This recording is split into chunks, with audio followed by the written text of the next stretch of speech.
Today, I'm going to introduce you to two women. And the interesting thing is, they're both me.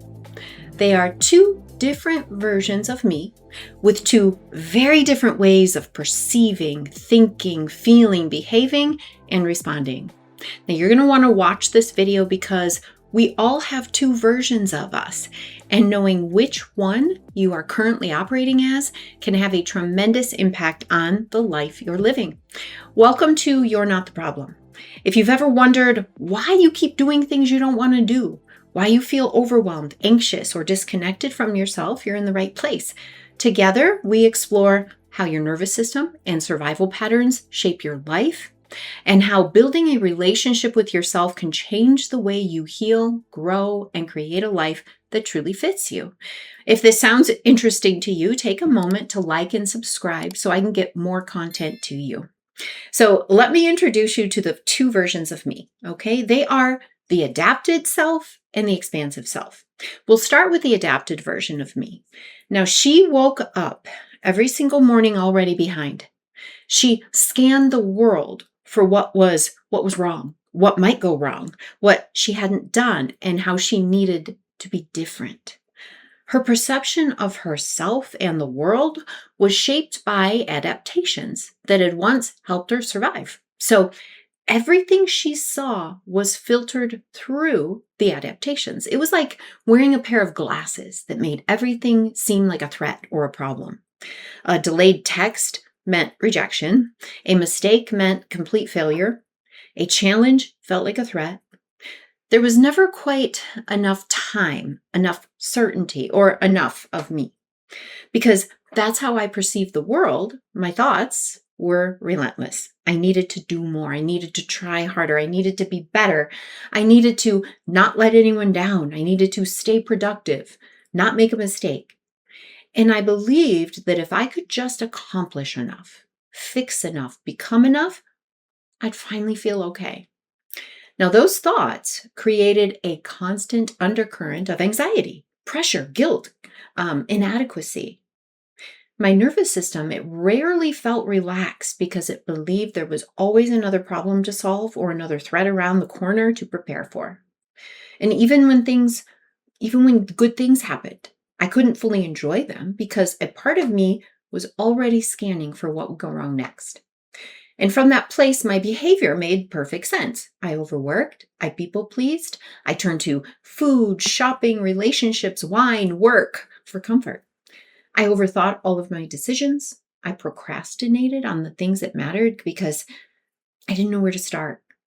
I stayed busy because slowing down meant feeling what I had spent years trying to outrun. Now, when life happened, I didn't really respond, I reacted. Stress pulled me into survival. Criticism felt devastating. Conflict felt dangerous. And the biggest one, uncertainty. Uncertainty felt unbearable. Every response I had was just an attempt to protect myself from a world that my adaptations had taught me wasn't safe. So that was my adapted self. She formed as a result of the circumstances and experiences of early life. And then she built an entire life based on those adaptations. That version of me, she wasn't bad, she wasn't weak, she wasn't broken. She was incredibly intelligent. She had learned exactly what she needed to learn to survive the life she was living. The problem was that those adaptations weren't designed to create the life I wanted. And shortly before my 40th birthday, right around there, I looked around and realized something had to change. I had spent decades trying to fix myself through hustle, discipline, achievement, shame, and I had very little to show for all that effort. On paper, my life looked successful. I had graduated from Harvard Law School, but I had a corporate practice, I was raising amazing kids, I had a marriage, I lived in a beautiful home. So from the outside, it looked like I had built a good life. From the inside, it was not a good life. It was a battle. I didn't have peace. I disliked my body. I felt trapped by my obligations and couldn't find my joy. I had no idea who I was underneath all the striving. I had spent so much of my life becoming who I thought I needed to be that I truly lost touch with the person I was. And that's what happens when adaptations become your instruction manual. I think of it like opening a box that's supposed to, a Lego box. I used to do a lot of Legos with my son. And it's like opening a box that's supposed to become the Eiffel Tower, but the instruction booklet inside is for Buckingham Palace, right? So you can work really hard. You can spend endless time trying to make things fit, but none of it matters because you're following the wrong instructions. And the harder you work, the more frustrated you become because no amount of effort can produce the life you're trying to build. That's what I had been doing. Now, at the time, I had no idea what the right instruction manual was. I didn't know there was another version of me underneath the adaptations. I didn't know my nervous system was shaping the way I perceived myself, other people, and the world. I didn't know that every thought I believed, every feeling I experienced, every behavior I repeated, and every way I reacted to life was being filtered through adaptations that had once protected me.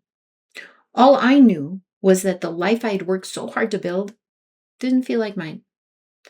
And that realization sent me in a completely different direction. Over the next 15 years, I worked to understand something that really changed the way I saw myself and life for all of us humans. I wasn't broken. I wasn't missing discipline. I didn't need to become a different person either. I had just spent my life building from the adapted self instead of the expansive self. Now, the expansive self, this other version of me, it wasn't something I had to create. She had been there all along. She was just kind of waiting underneath the adaptations that had once protected me. And as I began creating more safety, capacity, and energy in my life, something remarkable happened. The adaptations that had been running the show began to soften, and this other version of me started to emerge. The expansive version of me sees the world so much differently. It is a different pair of glasses. She doesn't wake up looking for what's wrong or scanning for what might go wrong next. She notices opportunities as easily as problems. She sees challenges as something to move through instead of evidence that she's failing. She experiences people with curiosity instead of assuming that they aren't safe or that they don't like her. And I don't need every situation to feel certain before I can move forward. Because I perceive the world differently, my thoughts are different too. Instead of asking, how do I fix myself? I ask, what do I need? Instead of wondering whether I'm enough, I ask whether I'm living in a way that feels true to who I am. I trust myself to figure things out. I don't expect perfection because I no longer believe perfection is my safety. My emotional life has changed too. I still feel fear sometimes, disappointment, grief, uncertainty, because those are part of being a human. The difference is that those feelings no longer define my reality. They don't determine my next step. I can feel anxious without believing I'm in danger. I can feel disappointed without thinking that everything is falling apart. And I can experience uncertainty most of the time without abandoning myself. And from that place, my behavior has changed, right? I can rest, I can take breaks, I can do all these things without feeling guilty. I can speak honestly instead of saying what I think other people need me to say. I create not because I feel like I have to or because I'm trying to prove my worth, but because something matters to me. I set boundaries because they honor who I am, not because I'm angry or trying to control something. And I follow through, not through force or shame, but because my actions are aligned with what really matters to me. I don't turn to food, shopping, wine, or anything else to deal with life. Well, maybe every once in a while. And I deal with it. I can show up in it because I have the capacity to do so. So I also noticed that I am able to stay connected with what's happening inside of me before survival takes me over. And I can become curious instead of critical, right? And the most important difference isn't that life became so dramatically easier. It definitely is easier. But it's that now I don't face life alone. When I look back now, I can see that these weren't just two versions of me. They were two completely different ways of moving through life. One was built by adaptation and the other by authenticity. One created a life that was organized around surviving, and the other created a life organized around living. Now, my guess is that as you've been listening, you've recognized pieces of yourself in both of these versions. So before we wrap up today, there's one more thing I want you to consider. It isn't always obvious whether you're living from your adapted or your expansive self. For a lot of us, our adaptations have been with us for so long, they just feel like who we are. We don't experience them as adaptations. That was certainly true for me. We just experience them as our personality, our preferences, our strengths, our weaknesses, or just the way it's always been. What I want you to consider is this. What if it's not who you are? What if it's who you adapted to become? Over the next week, get curious. Look at the places in your life that don't feel the way you want them to feel. Maybe it's your relationships, work, finances. Maybe it's the way you talk to yourself, the way you respond to stress, or the dreams you've been afraid to pursue. Don't judge yourself. This isn't an effort to try to fix anything. Just be curious and ask yourself, if my expansive self were leading this part of my life instead of my adaptations, what might be different? Because here's what I've learned. Your life is built by the way you perceive yourself, other people, in the world. That perception shapes your thoughts. Your thoughts shape your feelings. Your feelings shape your behaviors and your responses. Those behaviors and responses become the life that you live. If those are being led by your adaptations, you'll keep creating a life that reflects them. If they're being led by your expansive self, you'll begin creating a life that reflects who you really are. And that's what this channel is all about. This is the framework that we're going to keep coming back to, because once you can recognize the difference between your adapted self and your expansive self, you'll begin to see it everywhere. So over the next few videos, I'm going to help you understand this a little more deeply.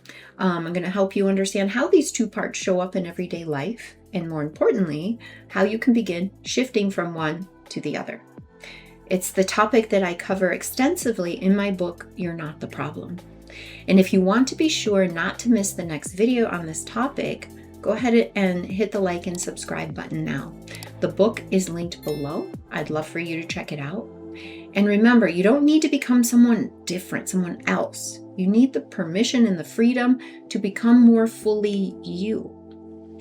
Do someone else rather, a favor and forward this video to them to remind them that they're not the problem. I'll see you soon.